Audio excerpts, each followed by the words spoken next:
Hundreds of people in Milford pushing to get rid of flock cameras, citing privacy concerns. And now police are taking action, making changes. Your reporter Katie Cohen live at Milford City Hall with that update. Good morning.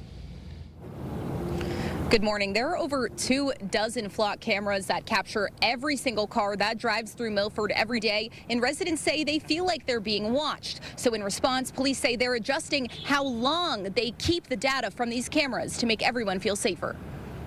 A city meeting lasted over 4 hours as hundreds of Milford residents raised concerns about flock cameras. The license plate readers have existed around the city for over 25 years, but last year Milford upgraded the system to include flock safety.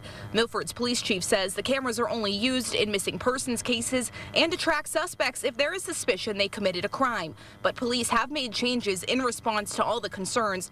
Data is now being retained for 7 days instead of 21.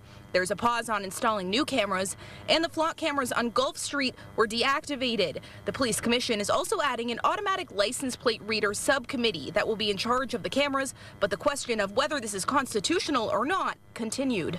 Well, we feel like suspects. I know. You're gathering all of our information. We all turn into suspects. Right. We're all guilty until proven innocent, basically. And this private company has our data. What are they doing with it? What are they doing?